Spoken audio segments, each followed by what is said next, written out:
Bonjour Christian Estrosi. Bonjour Caroline Une Roux. fois n'est pas coutume, je vais commencer cette interview par un sondage ELAB qui donne François Fillon derrière Marine Le Pen et derrière Emmanuel Macron à 18%. Est-ce que vous parleriez d'état d'alerte dans l'opinion pour la cote de popularité et les intentions de vote de François Fillon? C'est l'état de l'opinion d'un moment. C'est une inquiétude forcée dans notre camp politique.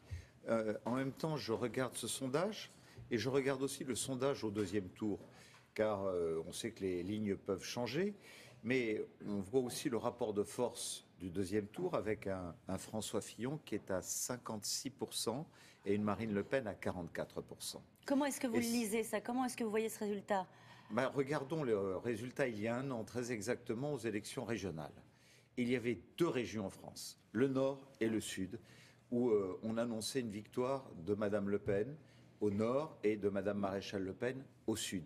Xavier Bertrand et moi-même y sommes allés pour essayer d'empêcher cela. Nous avons fait au deuxième tour 55-45. Pas loin de ce que donne ce sondage, peu ou prou. Où est-ce que vous voulez en venir, Christian Estrosi? Je veux en venir simplement au fait que si nous avons réussi à créer les conditions d'une victoire là où la victoire des Le Pen était annoncée, c'est parce que nous avons su trouver les conditions du rassemblement, parler à tout le monde, expliquer qu'il y avait des changements de pratiques qui étaient une exigence, y compris dans la gestion des collectivités locales.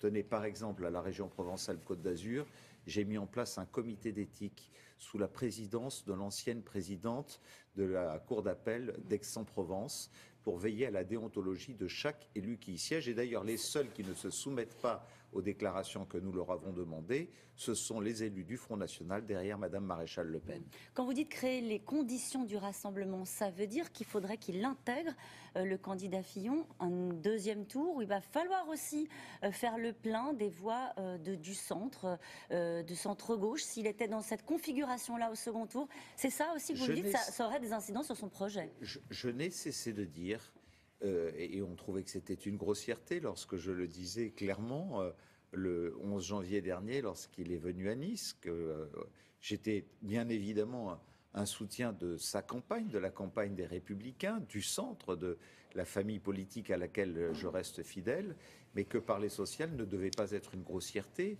Parler aux classes moyennes, aux oubliés de la mondialisation, ceux qui sont sur le bord du chemin aujourd'hui et qui ne doivent pas être délaissés pour compte, et que c'est une exigence, ce sont les conditions du rassemblement. En tout cas, moi, je n'entends pas abandonner sur ce chemin-là ce que je suis. C'est d'ailleurs ce dont je parle dans ce livre, dont je veux dire qu'il a été écrit bien avant les primaires, dans cet entretien avec Maurice Zafran, un journaliste de gauche, avec une confrontation très forte, et qu'il découle de quoi? Il découle d'une profonde réflexion.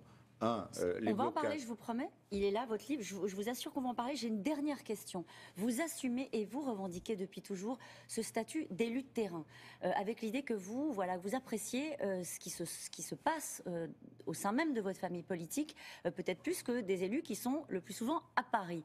Comment est-ce que vous ressentez l'après-conférence de presse, l'après les excuses de François Fillon? Est-ce que la confiance est revenue? Est-ce qu'il y a encore des doutes? François Fillon a parlé avec vérité, me semble-t-il, en tout cas sa vérité. Il a présenté des excuses et en politique c'est un signe extrêmement noble. Et en même temps il a reconnu qu'il fallait changer les méthodes, les pratiques. Ce changement de méthode, de pratique, je le réclame depuis longtemps, c'est l'essence même du livre qui paraît aujourd'hui chez Albin Michel. Et c'est de voir dans les jours qui viennent ce que cela donnera. Mais je sais une chose, c'est qu'il y a une colère qui gronde chez les Français.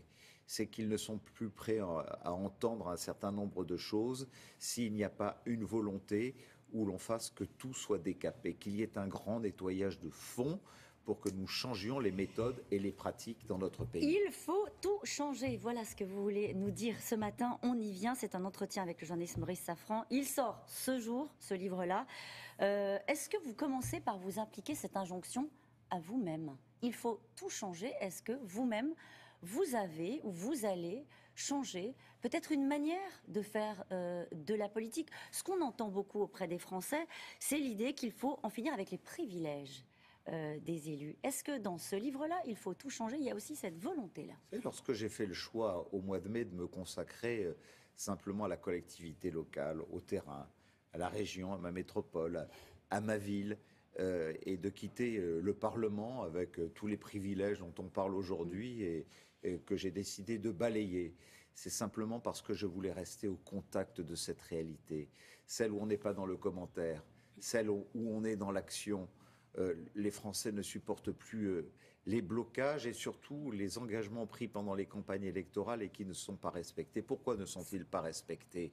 Parce que nous voyons que depuis 20 ou 30 ans, quel que soit ceux qui gouvernent, qu'ils soient de gauche ou de droite, c'est la même aristocratie, ce sont les mêmes élites qui restent au pouvoir de tout.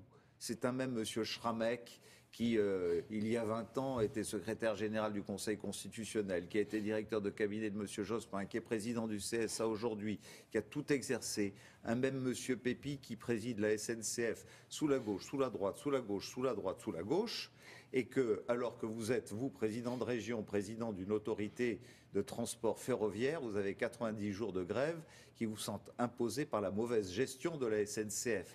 Voilà. Alors le problème, c'est le système. Le problème, c'est ça, c'est ce que vous dites. C'est qu'il faut changer le système de fond en comble et que c'est le seul moyen aujourd'hui de parler aux plus faibles et surtout de donner une chance face à cette élite, de cet entre-soi où on essaie de tout bloquer, de faire en sorte que rien ne change. C'est curieux, Christian Estrosi, vous avez le sentiment que les gens qui vous regardent ce matin ne vous mettent pas dans ce sac-là des élites, du système?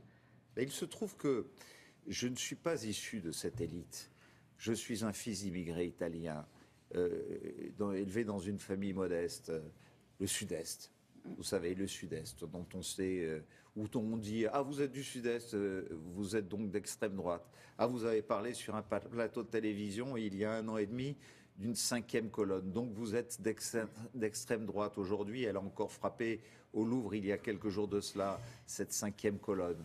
Et puis en même temps, lorsqu'à la tête d'une collectivité, je reprends au bout de 30 ans la gestion en régie directe des cantines scolaires pour que les enfants mangent mieux sans passer par une société privée, que j'en fais autant pour l'eau pour baisser le tarif de l'eau, que j'en fais autant pour les transports pour faire des transports à 1 euro. On dit mais ce type-là est de gauche, il est socialiste. Non, je suis simplement près des réalités quotidiennes. Et j'ai dû me battre contre les élites, contre le mépris des élites pendant des années. Ça, vous en parlez dans le livre. Aujourd'hui, vous en avez souffert au début. Aux paysans courageux, aux artisans innovants, aux petits patrons qui essaient d'apporter une part d'innovation dans son entreprise, à la start-up qui, ces 2 jeunes, l'autre jour, me disaient...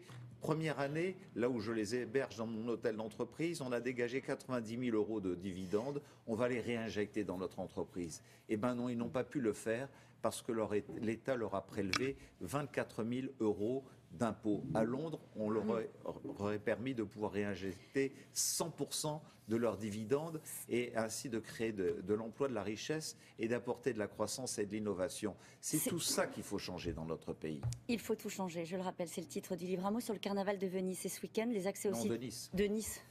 C'est bien aussi le carnaval de Venise, mais ça vous concerne moins. Le carnaval de Nice, pardon, c'est ce week-end. Les accès au site seront protégés. Est-ce que vous parleriez de dispositifs de sécurité exceptionnels? On sait que les réservations sont très légèrement en baisse par rapport à ce qu'elles ont pu être. Évidemment, les attentats du 14 juillet sont dans tous les esprits. Comment est-ce que vous appréhendez ce week-end pour le carnaval de Nice? Je n'aurais pas accepté l'organisation du carnaval de Nice si, contrairement aux événements passés, l'État et son représentant ne m'avaient pas communiqué tout le dispositif qu'ils mettaient en place, puisque c'est l'État et l'État seul, sous l'autorité du ministre de l'Intérieur, qui doit garantir la sécurité. Moi, j'apporte les moyens. On a mis 36 portiques de sécurité. On demande aux gens de ne pas venir avec des sacs. C'est un périmètre absolument protégé. Et en même temps, nous sommes à un niveau de 240 000 réservations, c'est-à-dire quasiment la moyenne des 5 dernières années.